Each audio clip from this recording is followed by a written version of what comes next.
I think she should have been on the team too. But definitely Caitlin Clark. Now, I didn't quite understand how you bench Diana Taurasi. How you can't find any time for one of the greatest players ever, who can shoot, by the way. Prominent sports analyst Stephen A. Smith recently revealed some surprising details regarding Caitlin's new deal from Europe. I'm so proud and privileged to be here, and I'm honored to be up with these two very special people who are leaving their imprint all over the world of culture these days. Thank you. So, now our master of ceremonies today is not going to be me. It's going to be Mr. Stephen A. Smith. And when I asked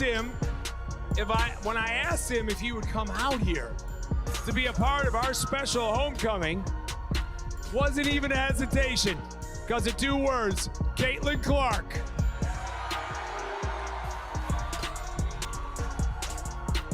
So with that and all the love we're feeling out here, I'm gonna let Stephen kick it off and get to some interviewing, which he does so well with you. What's up, everybody? What's up? We all know I'm many things, but I ain't a liar. This lady right here, Caitlin Clark, is my favorite college basketball player in the world. She is something special. And Caitlin, I'm just gonna start because they want to hear from you, obviously. You know, it's when you see this crowd out here, knowing they're out here for you, what does it feel like for you to be a part of this and to be such a leading voice? And yeah, that's the reason I came here, is because of crowds like this. So thank you guys for coming. Maybe if it's not for me, it's for Stephen A., the man. But no, that's why I chose Iowa, but also I'm an Iowa kid. I grew up here. I grew up rooting for the Hawkeyes.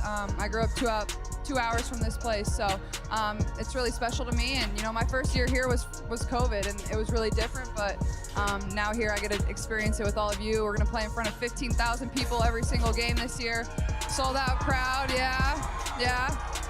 50,000 people for the crossover at Kinnick next Sunday. WNBA fans who hope to see their favorite players remain in the league are reeling from the news.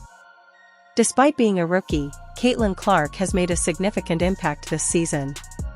Now she's been presented with an appealing contract offer from Europe, which raises the possibility that the Indiana Fever point guard might decide to head overseas. Three people. One is the fan that videoed that Chicago Sky game. The other, who was the young lady that took video during COVID, when the men had this weight room available to them, and they had, there you go, Stephen A. Yep.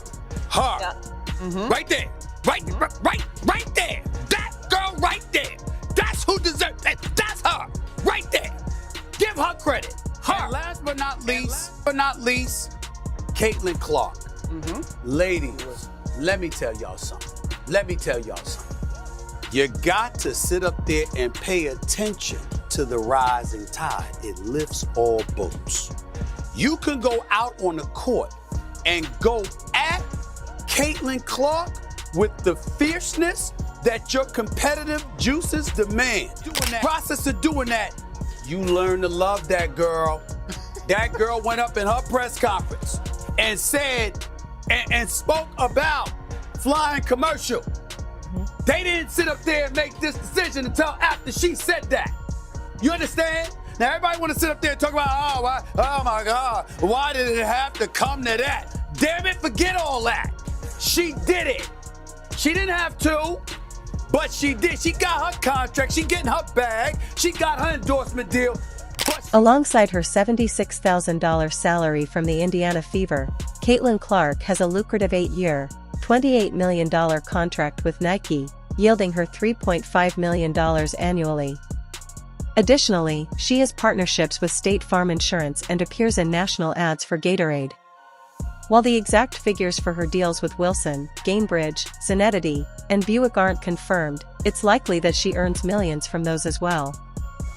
Dawn Staley perfectly encapsulated everything when she said you are one of the GOATs of this game. Because of her impact and her greatness, she definitely deserves and warrants that level of respect.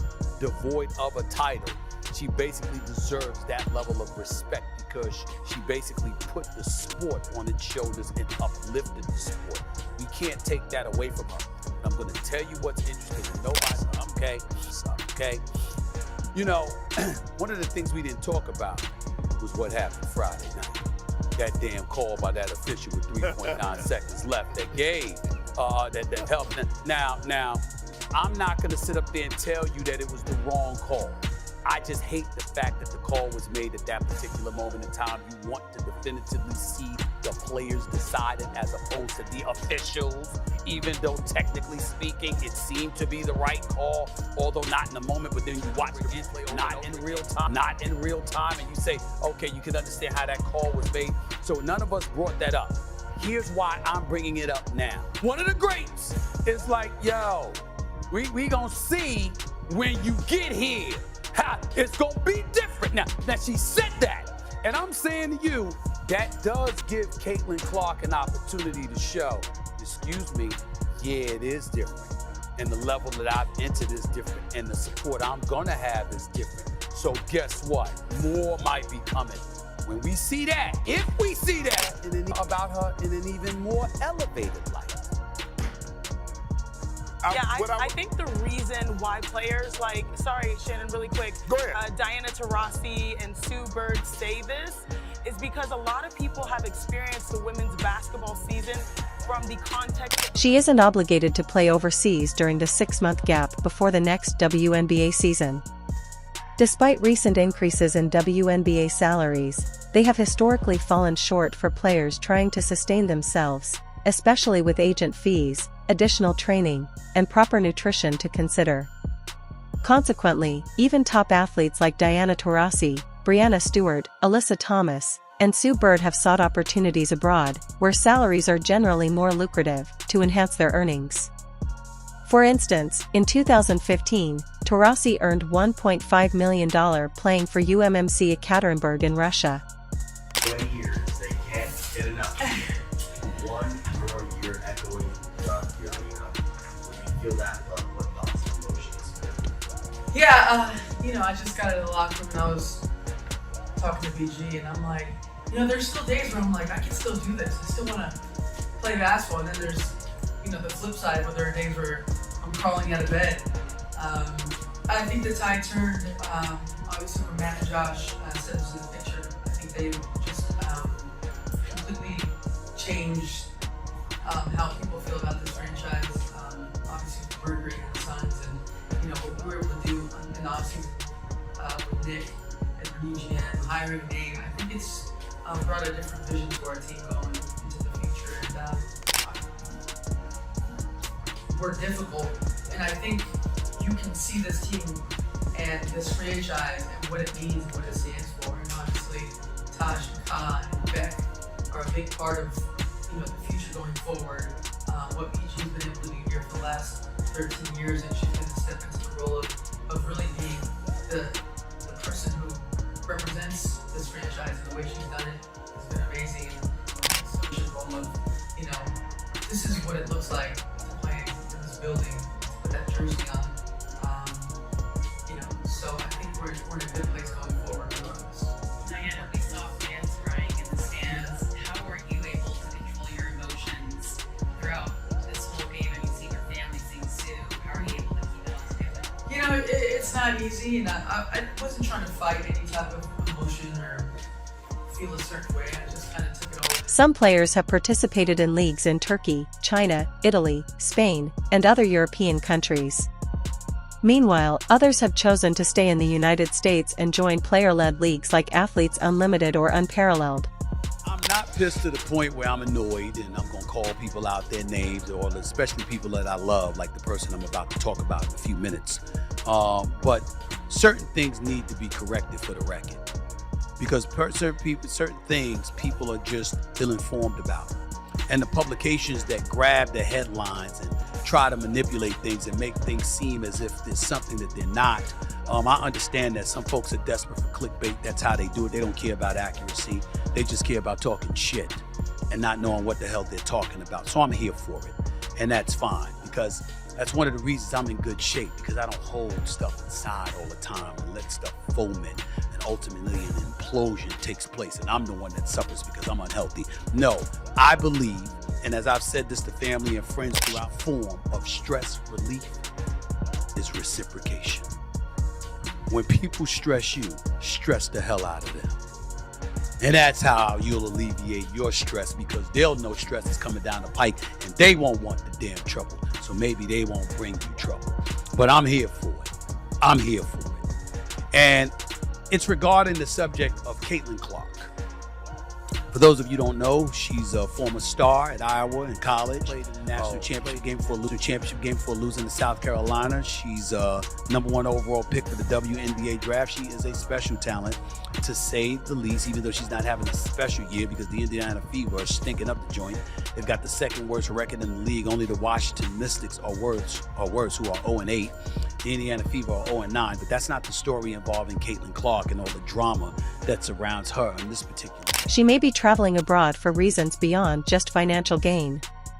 The pressure of constantly being in the spotlight can be overwhelming.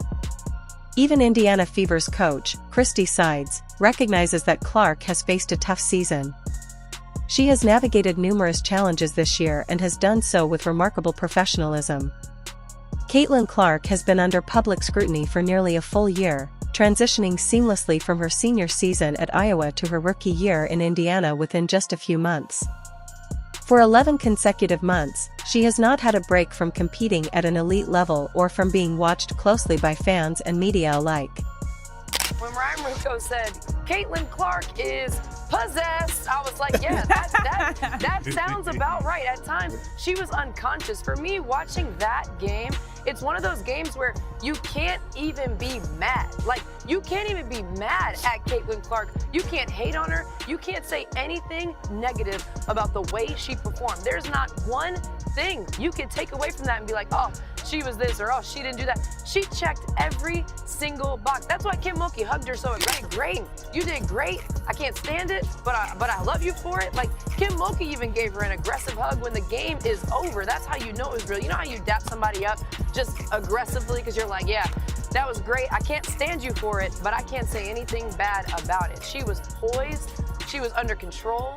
She manipulated the defense left and right. She got to her spots. And for me, one of the biggest things, Stephen A., you mentioned drawing things out of other teammates that we didn't even know was there. Despite Caitlin Clark's slow start to the season, the 2024 Rookie of the Year quickly returned to her dominant form just a few games in, revitalizing a struggling Indiana Fever team that had secured a lottery pick in the last 7 drafts, including the top overall pick in the last 2.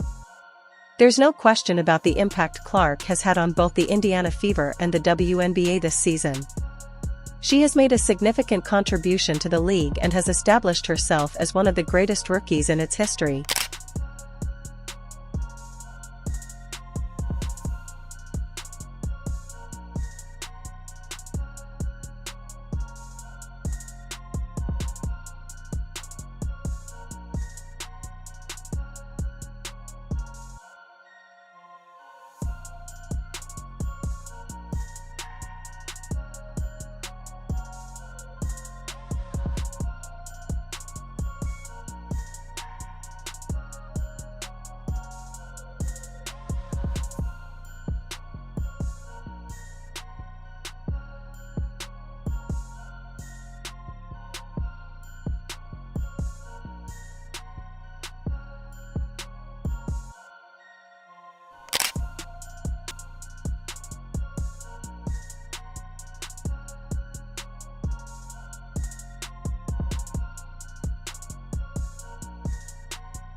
According to the WNBA statistics, the Indiana Fever trail only the defending champions, the Las Vegas Aces, and last year's runner-up, the New York Liberty. This season, Indiana's average points per game has risen from 7th last year to 3rd in 2024. Caitlin Clark and Kelsey Mitchell co-hold the title of Indiana's top scorer, with Clark averaging 19.2 points per game. Not only is she a scoring leader as a rookie, but she also tops the team in assists and steals, making her the first player to lead the WNBA in both categories. Clark averages 8.4 assists per game and has made 122 three-pointers in a single season, marking the second highest total in WNBA history. However, she's also committed 223 turnovers this season, which is 78 more than Alyssa Thomas, who holds the second spot. This figure represents the most turnovers recorded by any player in a single WNBA season. Before the Olympic break in July, Clark established a record with 139 turnovers. I'm more speaking about Caitlin. Any thoughts at all? Thanks. I know, unfortunately, I don't. I love kids. I've loved kids since I was a kid. So most times I caught my eye. I was going to try to interact with them if I could. I probably have more memories of me being Caitlin's age, as a 10-year-old and hugging a Cynthia Cooper or a Cheryl Swoops. So it's just really to think about one of those little girls became Caitlin Clark. So I think it just goes to show you when you just do your best to be in the moment and treat people with kindness, just be present when you can. It really makes a big difference. And looking at times where she can be with people who's influenced by something that I did, and she can do the same for another little girl, little boy. It's just incredible. We must talk about the Caitlin Clark effect, a phenomenon that never ceases to amaze me. Since Caitlin Clark joined the team, they have topped the league in attendance, both at home and on the road, as fans simply can't get enough of her energy and talent. Clark remarked, "Wow, there are so many young girls who truly look up to me." In her second visit with the Indiana Fever to Atlanta, over 17,600 fans showed up, breaking another attendance record for the arena. Interestingly, the Atlanta Dream, who usually play in a 3,500-seat venue, opted to move to the 17,770-seat State Farm Arena to accommodate the overwhelming demand from fans eager to see Caitlin Clark in action. She's kind of built like a female version of Scottie Pippen. You see how long and angular she are. She can meet her at the point. She can contest shots without fouling. But look, Caitlin Clark had an unbelievable rookie season. I think a lot of people might be surprised by that. But you don't put up the numbers that she put up in college and not figure it out. She's a gym rat. You can tell she's a gym rat, and she was going to figure it out. She struggled. She's not the first rookie to struggle in their first playoff appearance. So I'm not surprised that she struggled. Give the one struggle.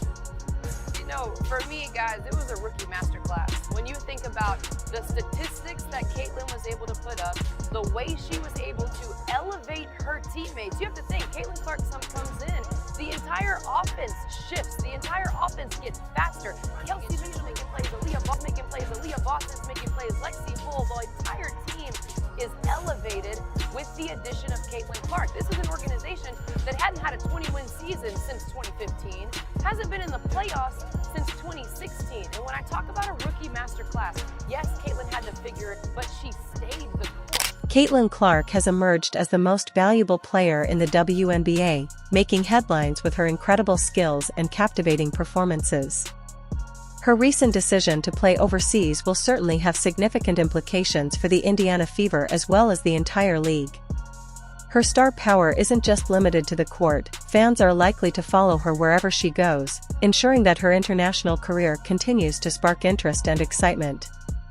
As a reminder, don't forget to like this video, subscribe to our channel, and smash the notification bell so you can stay up to date on all things Caitlin Clark and the WNBA. Reflecting on Caitlin Clark's rookie season, it was nothing short of spectacular. She consistently sold out arenas, demonstrating her ability to draw crowds both at home and on the road. Throughout the season, she broke multiple records that had previously been held by both rookies and established WNBA stars, showcasing her unique talent and determination. Her impressive efforts and contributions on the court culminated in an outstanding fourth-place finish in the MVP race, further solidifying her status as a top player in the league. In conclusion, Caitlin Clark's impact extends beyond her individual achievements. She has redefined what it means to be a valuable player in the WNBA. As she transitions to international play, fans are eager to see how her journey unfolds and how it might reshape the conversation around women's professional basketball. Thank you for viewing, and we look forward to sharing more about Caitlin and the exciting developments in the league. If you enjoyed, leave a like and subscribe. More videos are on screen now.